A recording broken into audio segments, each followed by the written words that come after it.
All right, happy Friday, everyone. Welcome to another great Lunch and Learn. I'm Alexa Francis House with the Purchasing Division. And today we're really excited to hear about the ABCs of contract administration. With me today, I have, and if they want to go ahead and come off camera now so they can show their faces, you guys can get to see who will be giving us all of the key information that we need to know. On our screen there are Vincent Ruddy and Danea Cohen-Ebanks, as well as Mike Mullen.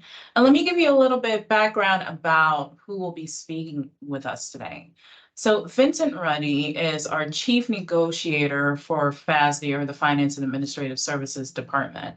And Vince has over 25 years experience in technology, infrastructure, economic development, and public policy. He's an experienced negotiator who's worked in more than 30 countries, advising a variety of high-level government officials at the federal, state, and local governmental levels.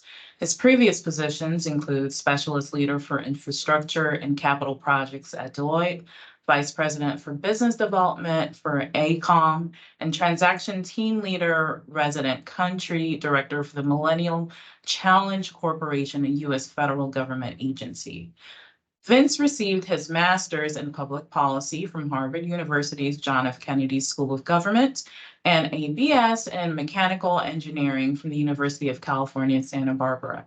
And some interesting information, Vince is fluent in Spanish, married with 2 kids, and is a resident of Broward County in West End. So go ahead and wave, and so they know who's you. Okay. And then also with us, we have Mike Mullen. Mike is on your right here, or on my right, is currently a purchasing agent, senior in the purchasing division, and has been with the purchasing division for 11 years. Mike holds a certified professional public buyer certification. And of course, last but not least, is Danea Cohen-Ebanks over there in the corner. Smiling. She is a purchasing manager who has been with the county and the purchasing division for 14 years. So I'm going to go ahead and turn over to Vince, who will be spearheading this presentation on contract administration. As always, if you guys have any burning questions as they're speaking, feel free to go ahead and type those questions in the chat. And then at key times throughout the presentation, we'll go ahead and try to address those questions. All right, thank you guys. Vince? Awesome. Can everybody hear me now? Yes? Good, good. Okay, listen, so thank you very much. Very nice intro. Alexa, can everybody see my screen? I'm just sharing my screen now. Yes, yeah, we can see. Okay, so as Alexa said in the intro, I used to work on the other side on the vendor side.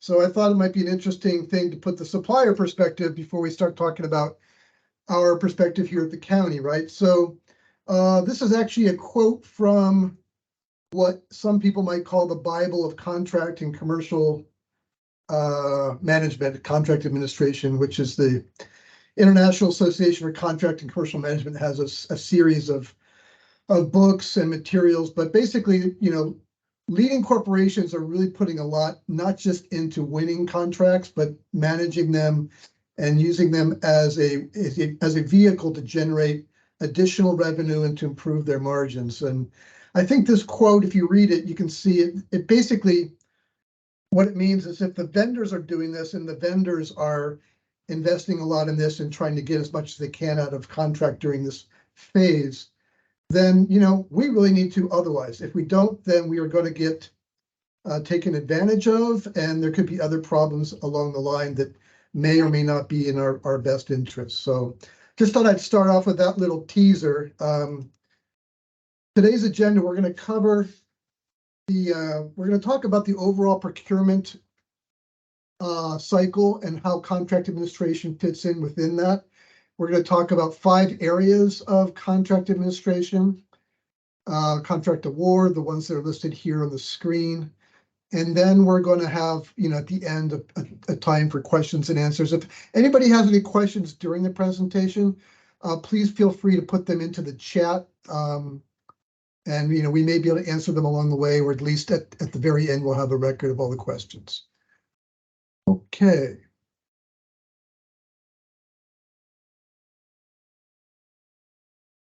Contract administration starts actually well before the contract gets signed. You know, the overall procurement cycle has us planning and doing requirement definition and specs and doing the tendering or the solicitation, doing evaluation selection, all the different phases of the procurement cycle.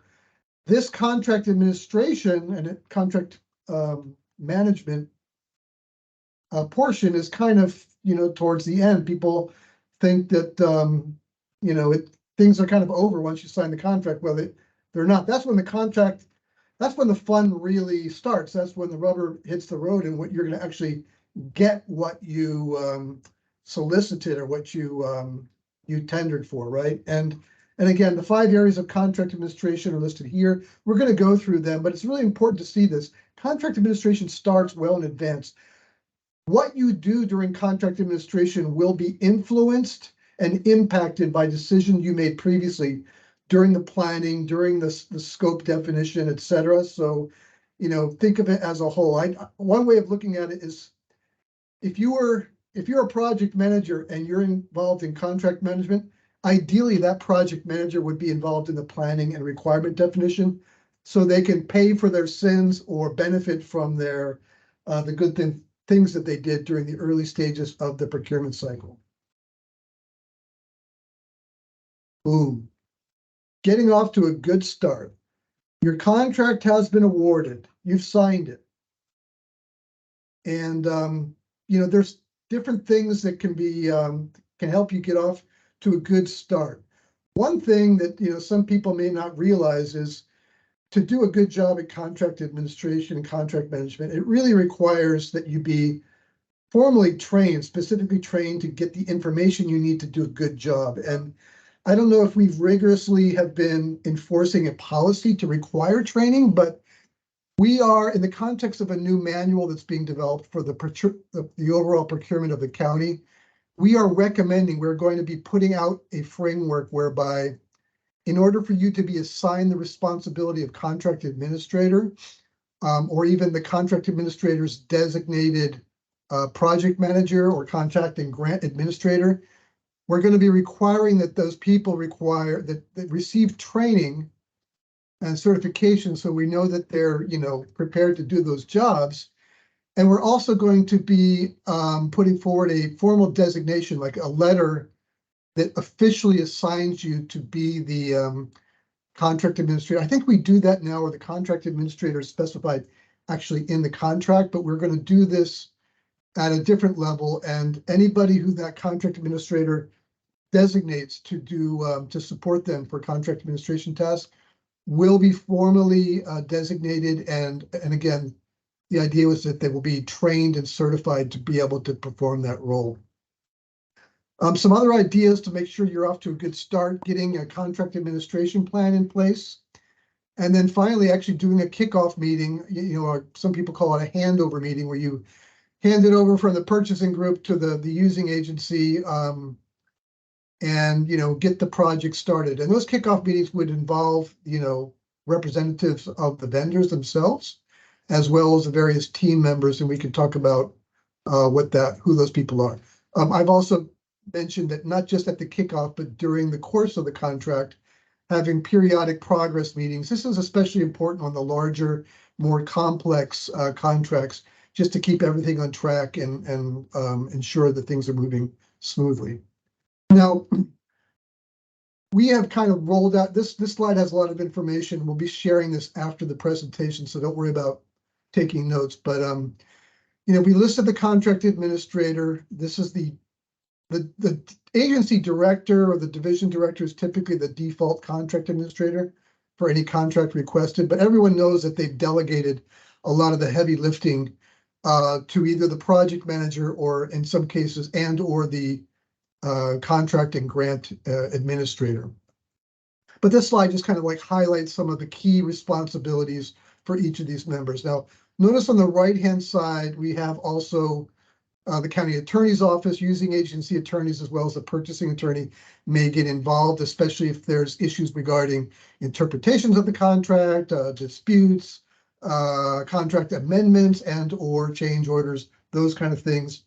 Don't forget that the purchasing director, who is formally charged with the responsibility for major purchasing and procurement decisions. That person is overall responsible for the county's procurement function and is often involved, especially again, when any kind of changes to contracts or contract amendments are made, as well as, disputes or things of that nature.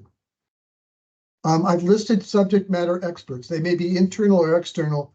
I'm going to pause here for a second, just ask, can anyone give me an example of an external subject matter expert who would be essential or very important in the context of contract administration and contract management? Anybody want to raise their hand? Anybody want to volunteer an example of where an external subject matter expert could play a key role in contract administration? So Vince, I'm seeing that Christine put in the chat, FDOT. I'm also seeing managing consultant. Exactly, but those are correct. I mean, the owner's rep role or the consultant that's for those of you who do construction management contracts, a lot of times you'll hire an external firm, a consulting firm that oversees and reviews and approves invoices and inspects work and that kind of thing. So this is sometimes it can be done by internal staff, but a lot of times, especially on the larger, more specialized types of contracts or services, we need to hire outside experts to support the contract administration and contract management process. Thank you. And yes, we do use FDOT in many cases, especially for transportation infrastructure type work. FDOT and their consultants. Right? Here is a quick list of sort of the key items that are typically included on a kickoff meeting agenda. Again, I'm not going to just walk and talk through all this stuff. I think most of you will recognize these things. It makes sense that you kind of have a kickoff meeting. Talk about the key contract terms and conditions, the deliverables, the milestones, the schedule, and any other clarifications that are needed to make sure the whole team on both sides, vendor and Broward County using agency, are clear on who's going to do what, when, and where, and get off to a good positive start and establish that good rapport and communication that's going to be essential to help ensure a more successful contract management, contract administration process. When we were preparing this presentation, someone reminded me to highlight the importance of making sure your purchase order is actually processed before you start receiving invoices and reviewing and requesting payments and that kind of thing. I don't know, it seems kind of, automatic or a no-brainer, but apparently this happens from time to time. We get, invoices are received to process before an actual purchase order is received. So make sure you get that done. The requisition and purchase orders are done up front ahead of time. Notice to proceed when that is irrelevant to your contract. And then you have, the review and delivery of quantity and quality of goods and services. Here's some examples, some of the key receiving and payment tasks for both goods and services. And there's, of course, others depending on the specific contract. But again, you make sure you know who's going to do it. Someone is specifically assigned this responsibility, and they and any outside or internal specialists or experts, subject matter experts, can perform those things to make sure the county is only paying and issuing authorized payments for those things that have actually been delivered per the terms of the contract. I kind of ran through, I kind of skipped over. I don't know, Mike, if you had anything you wanted to say on the previous slide here on roles and responsibilities. I think Mike wanted to add a few points based on his experience and perspectives on this Sure. this key information. Yeah, thanks, Vince. Yeah, I just wanted to hit a couple. I mean, all these points are important. I just wanted to hit a couple of points, though, whether it be the contract administrator or the technical one, as far as keeping communications, regular communications with the vendor.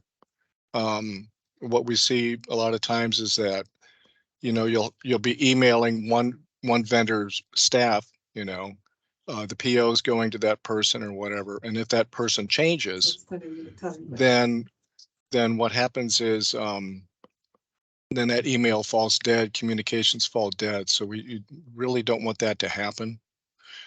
Also, what happens a lot of times is not a lot, but maybe sometimes, is that if there's a corporate structure change in the company.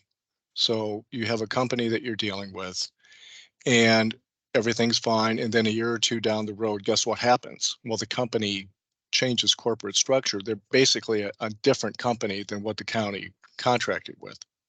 So it's really the vendor's responsibility to notify the county if there is a corporate change, but it's something that, you know, that is very important to keep up to date with that, to see if that's the same company that we contracted with. It's the same company that we have now.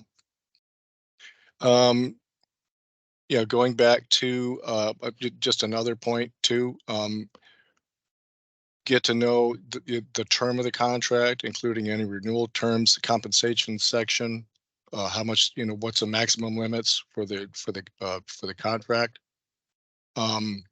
When it comes to vendor performance evaluations, we need to have a good working relationship with the vendors. At the same time, we need to be fair and honest. Since we're dealing with taxpayer funds, the county does need to receive what we pay for.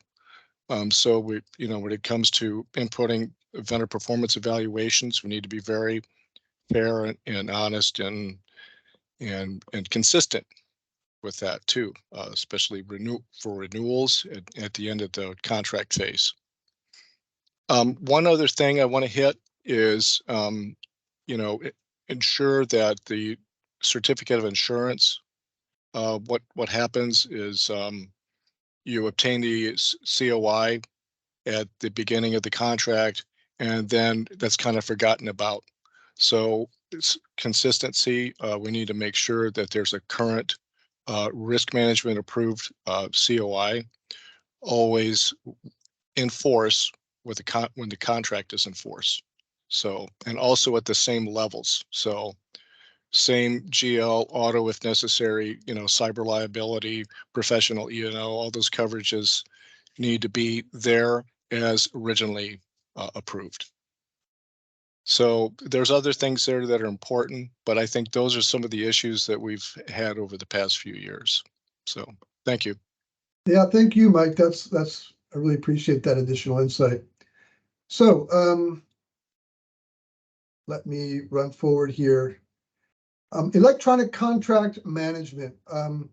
Many of you know that the previous system we had with Mars was migrated over and now is being performed through PeopleSoft, what's called the procurement contract renewal functionality is what we're using in PeopleSoft. I don't know if they're still working out certain issues or if certain team members have come up to speed on how that works, in contrast to the previous system. But right now, Broward is, continues to use Contract Central together with that new procurement functionality within PeopleSoft as to support our contract, management function. It's really important that the people doing the heavy lifting on contract administration, the PM and the contract and grant administrators, that they get trained and they're able to use those systems and consistently use them and keep them up to date with the, the information from each contract that they're responsible for managing. You want to be proactive on this and kind of look to the future and anticipate issues and problems and get ahead of them as much as you can. But there is a possibility, a good possibility that Contract Central will eventually be phased out or replaced by a different system that's being looked at. But for now, Contract Central is the main kind of system we're using for things like contractor, vendor evaluations and all the rest.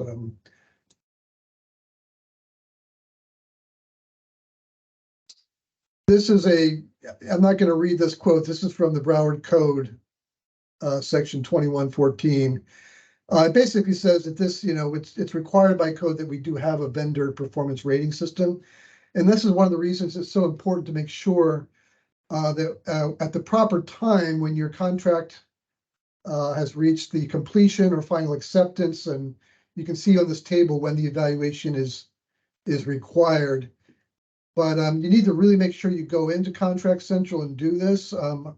I've heard, I'm not looking at the data myself, but I've heard that it is pretty common for vendor evaluations to be overlooked or forgotten, and therefore the system is not up to date. You can all imagine what a problem that is if our county commission has required by a formal code that we have a vendor performance rating system.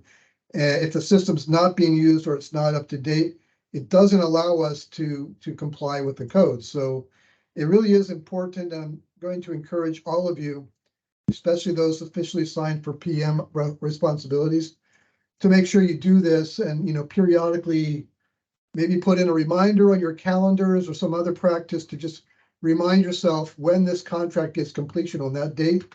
You need to be updating the Contract Central with the evaluation. Notification.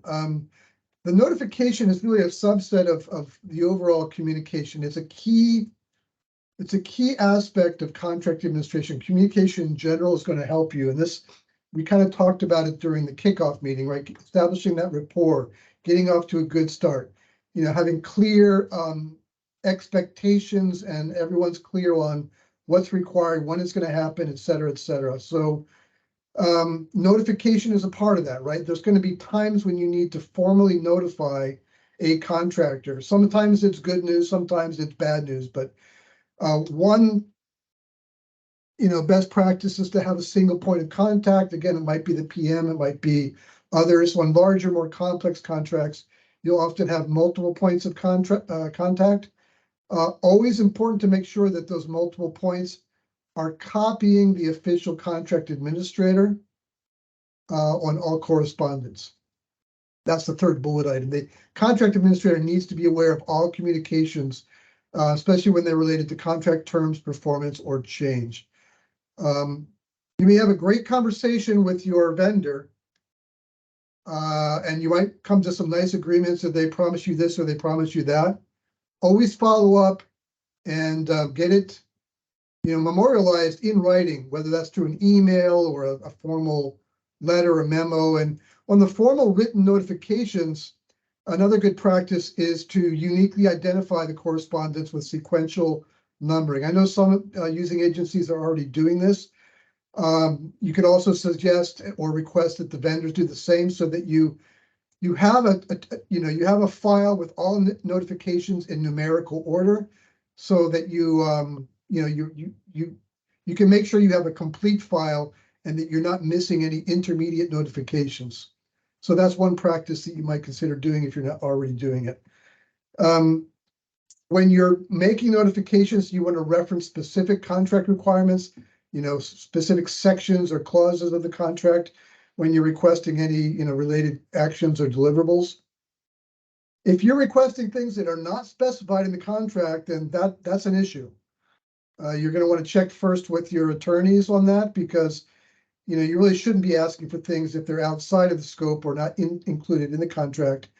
If they're willing to give you certain things for free and then you're not paying extra for it, that's one thing. But anything that the county's paying for that's not listed in the actual contract, that's an issue.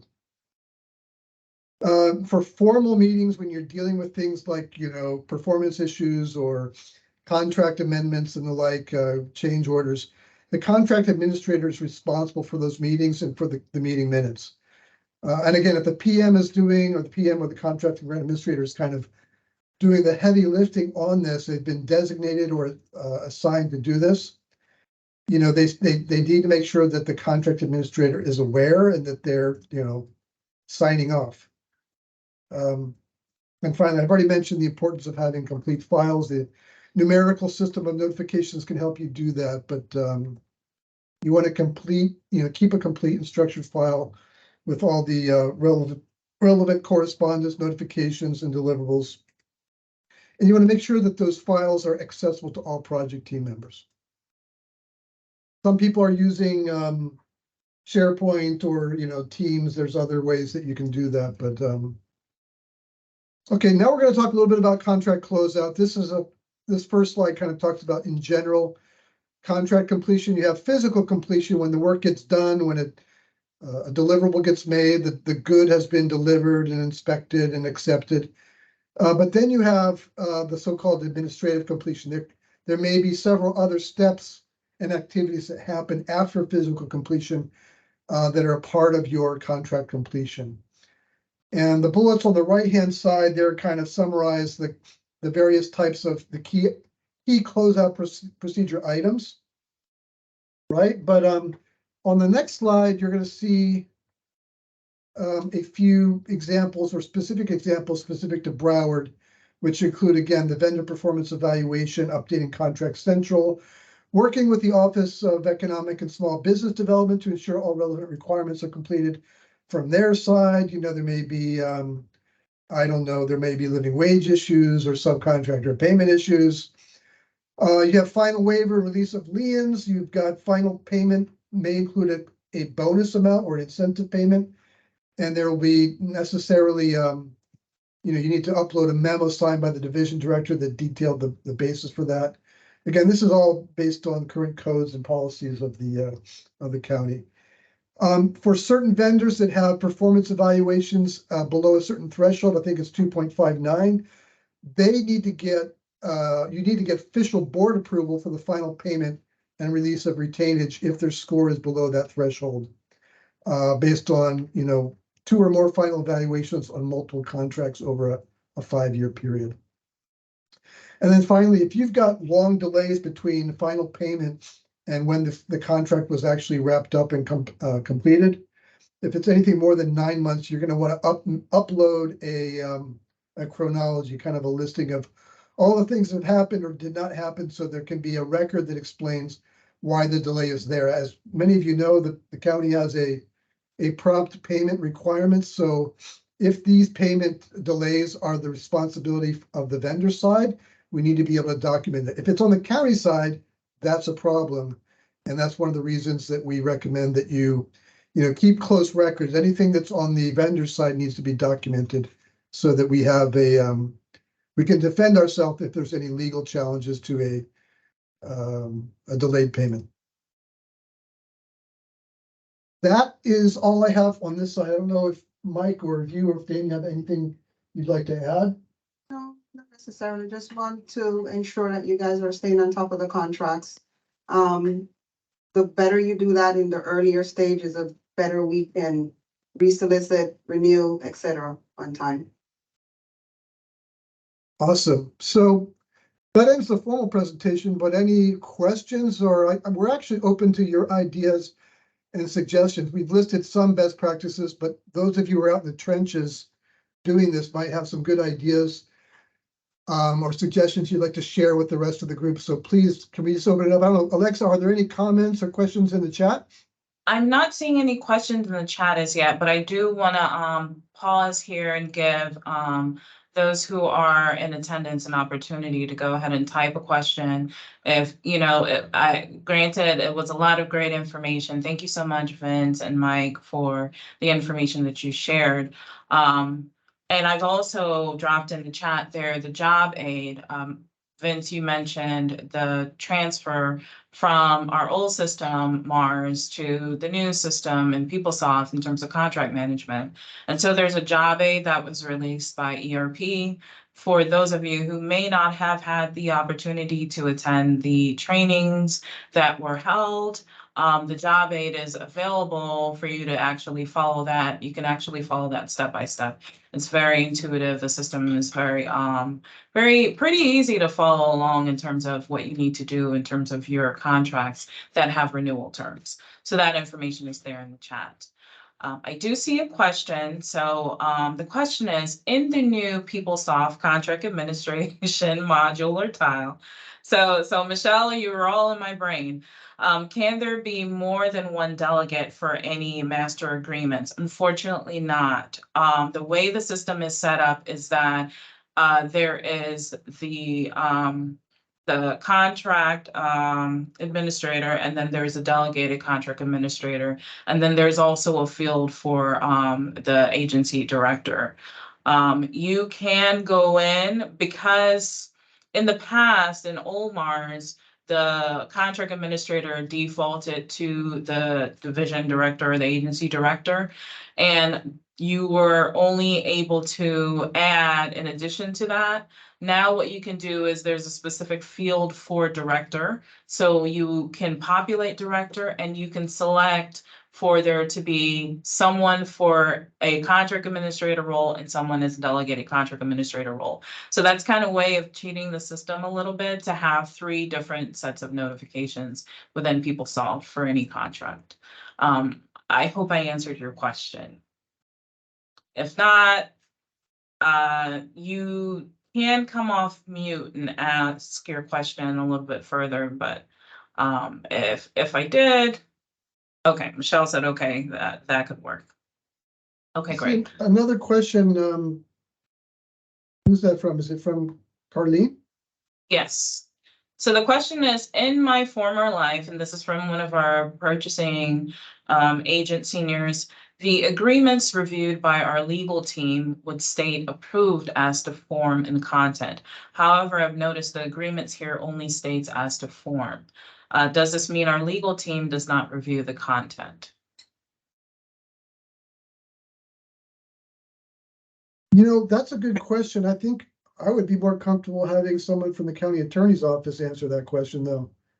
Maybe that's something we could follow up with Fernando or someone else. This is Bob. I can just relate that the legal team does review the content of all agreements. I think that different legal teams have different styles and use different verbiage as to what it is that they're doing. I've seen approved as to legal form and legal sufficiency. I've seen it the way you've termed it here. I've seen it the way they do it here, and it it's just a matter of style more than substance. But the bottom line is the lawyers look at everything we do. Awesome. Hey, so Alexa, I'd like to go back to the topic of training because this lunch and learn was meant to be very high level. Obviously, we don't have time in a 1 hour meeting while people are chewing on their sandwiches or whatever to really dive in too deep. But I do want to remind people that we are in the process of developing. I should say Alexa and her team are in the process of developing a comprehensive training module that's going to focus on the topic of contract administration. So the idea is going to be, everyone's going to have a chance, especially the contract administrators and PMs, to sign up for and receive this training where we can definitely dive a lot deeper and spend a lot more focused time on strengthening your skills and improving all of our skills and capacity to do a good job on contract administration. I don't know, Alexa, do you want to say anything about that training and how it's coming along, or? Well, what I will say, and thank you for discussing that. We will be releasing in 2024 a contract administration training. Really excited about that. We know I have seen all of the comments. I do review the comments for those of you guys who have attended any of our past trainings about there needing to be some kind of, very specific training on contract administration. So it is something that purchasing has been working on, and we're looking forward to releasing it to you. When it is available in the Learning Center, we will send a notification out to all. It will be very useful, I would say strongly, for anyone who has that CGA role, that contract grant administrator role. If you're a project manager, if you're serving on an evaluation committee or have been appointed at some point. So we're looking forward to that releasing in 2024. Thanks. Yeah, that's great. And the other good news is that I believe early next year, we expect to be very soon releasing a work in progress, which is the comprehensive procurement manual for the county, Broward County procurement and surplus manual. That manual includes a chapter on contract administration. I believe it's chapter 11. And so there's going to be additional content, and it's going to always be available I think it includes some annexes, a list of best practices. So a lot of the information from this presentation today was adapted from that manual chapter, but it will be available and easy to access for everybody throughout the county as soon as that manual is finalized and released next year. Okay. Well, I don't see any additional questions in the chat, so let's go ahead and thank our presenters today. Thank you so much, Vince, Danea, and Mike, for sharing your wide breadth of knowledge on contract administration. And if you guys, are still pondering on the information that was presented, no problem. Feel free if you have any additional questions, that come to you after this session, feel free to send an email to purchasingtraining@broward.org. We'll be happy to address those questions at that time via email. Also, as I said before, the session was recorded. So if you know of anyone who was not able to attend the live session, then we will send you out a link to our Lunch and Learn playlist. And then you can actually forward that along to them so that they can watch that at another time. And I'm seeing Bob is saying here, we're also recruiting if anyone out there is interested. So I couldn't help myself, sorry. plugging that in the chat there. And also shameless plug for me too. If you are interested in these and other purchasing division events, we actually have our own events calendar on our BCNet. So if you go to BCNet, you go to purchasing, there is actually a link here at the top called events. And you can expand it to, I like to expand it to any day. And you can take a look and see what are the other upcoming Lunch and Learns that are soon to come in the future, as well as what other trainings are coming up for purchasing. And then you would just click on, let's say you're interested in the protest process, you would click on that and then click join meeting on the date and the time of the meeting. So we're really excited about that and wanted to share that with you guys. All right, so that's all for us. Thank you guys and continuing to enjoy your Friday. Have a great day. Thanks, everyone. And if we don't talk before, have a great Thanksgiving. Thanks for joining us. Thank you guys. Bye-bye.